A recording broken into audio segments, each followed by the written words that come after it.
ഉദുമ ടൗണിൽ സംസ്ഥാന പാതയിലെ ഡിവൈഡർ വരുത്തിവെക്കുന്ന അപകടങ്ങൾക്ക് അറുതിയില്ല. ഏറ്റവും ഒടുവിലായി ശനിയാഴ്ച പുലർച്ചെ ചരക്ക് ലോറി ഡിവൈഡറിലേക്ക് ഇടിച്ചു കയറി 2 വിളക്കുകാലുകൾ തകർന്നു.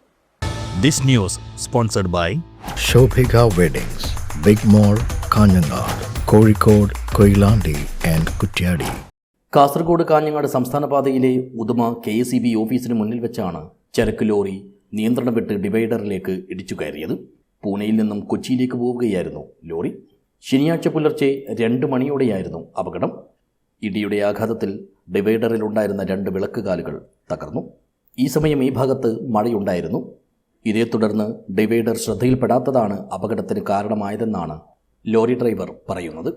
സമാനമായ രീതിയിലുള്ള അപകടം ഇതിനു മുമ്പും ഒരുപാട് തവണ ഈ ടൗണിലുണ്ടായിട്ടുണ്ട്. അതുകൊണ്ട് തന്നെ അശാസ്ത്രീയമായ ഈ ഡിവൈഡർ പൊളിച്ചു നീക്കണമെന്നും അതല്ലെങ്കിൽ ആവശ്യമായ സൂചനാ ബോർഡുകൾ ഉൾപ്പെടെ അനുയോജ്യമായ രീതിയിൽ ഇത് പുതുക്കി പണിയണമെന്നുമാണ് കാലങ്ങളായി ഉയർന്നുവരുന്ന പൊതുജനാഭിപ്രായം. News bureau, Uduma.